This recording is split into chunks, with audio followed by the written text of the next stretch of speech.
I'm Ben, this is Borealis. It's really warm, let's cut to the intro.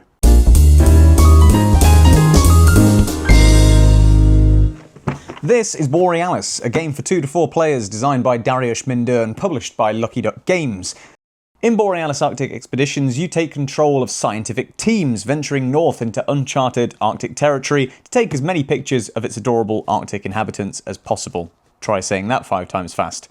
To succeed, you'll need to coordinate the efforts of your 9-person crew of specialists from 3 different fields, represented by meeples of different colours, and snap as many photos of 5 different species of Arctic animals as possible. By also aligning vehicle symbols, racing to achieve objectives, and paying close attention to endgame scoring conditions, you'll compete with up to 3 other rival expeditions to become the most renowned within the Society for Polar Inquiry. To set up, give each player their own player board, 3 flag tokens, 2 1-point scoring tokens, 3 meeples of each colour, and a reference sheet. Choose whether you're using the symmetrical side 1 or the asymmetrical side 2 board, and place a scientist of each colour on each of the 3 marked locations at the top of the board. Place a flag at each of the marked locations, shuffle the deck of animal cards, and deal 4 to each player. If they're unhappy with their hand, they can discard any number of cards to a face-up discard pile, and then draw back up to 4 cards, but they can only do this once. Then, play another 4 cards face up in the middle of the playing area to form a public pool of cards. Grab the objective cards, the ones with blue binoculars on the back, and randomly select 1 objective with a paw print symbol, 1 with a meeple symbol, and 1 with a flag symbol. Put the rest back in the box.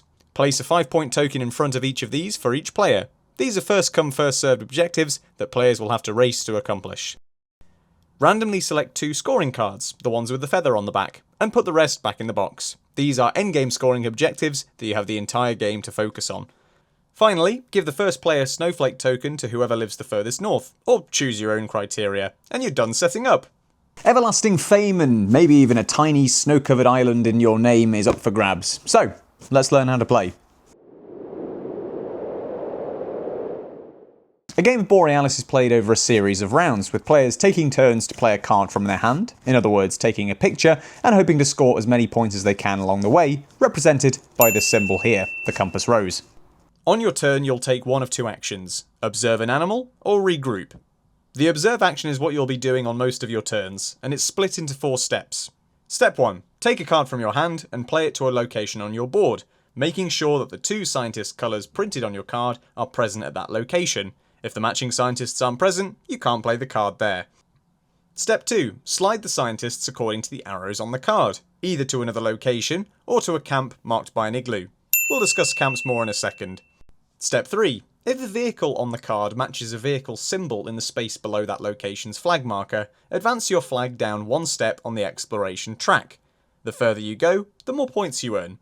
If your played card doesn't match the vehicle symbol, your flag stays where it is.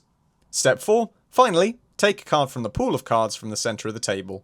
If you don't like what you see, you can always draw a card from the top of the deck, or pay a victory point from your supply to discard the 4 available cards to the discard pile and draw 4 new ones. Then, choose a card, either from the freshly drawn cards, or 1 from the deck. You can only do this once per turn. Now what if you can't play a card from your hand, or otherwise don't want to? Well, that's where the regroup action comes in.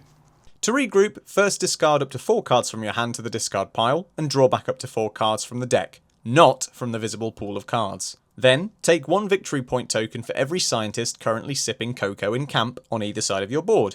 Then, put all of them back into one of the 3 locations on your board. It's then the next player's turn. But moving your scientists back from camp isn't the only way to score points in this game. Let's find out how else you can score. During the course of the game, you'll be racing to achieve the 3 objective cards we set up at the start of the game. If you find that you've achieved one of the objectives, take one of the 5-point tokens and announce to the rest of the players that you've accomplished that objective. They now have until the end of the round to achieve that objective too. In other words, until play works back round to the player with the snowflake marker. At that point, the objective is discarded, as well as any leftover point tokens on it. If you realise in a later round that you've met the requirements to claim an objective, but didn't claim the reward earlier, then you can instantly do so, and then the other players will have until the end of the round to claim it as well, at which point the objective is then flipped over and is out of play. Once one player has taken 7 photos at a certain location, or in other words they have 7 cards in a single column, finish the round, and whoever has the most points wins. But how else can you score? Well, let's fast forward to the end of the game and have a look at the endgame scoring conditions.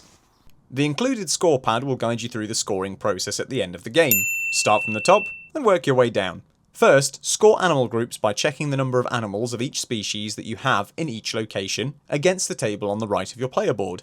For example, 3 seals in this location scores 3 points, and 1 polar bear scores nothing. Do this for each location. Next, check the position of your flag on each of the 3 explorer tracks, and note the amount of points granted at that location.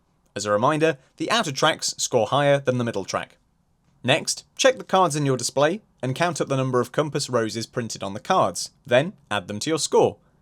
Next, check the 2 scoring cards and calculate the points you're owed depending on how well you satisfied the conditions on those cards. And finally, count up the number of point tokens you've acquired during the game from completing objectives and regrouping your scientists. Then, add everything up on the score sheet and you'll have a final score. Whoever has the highest score will win the game and gain the recognition of the Society for Polar Inquiry.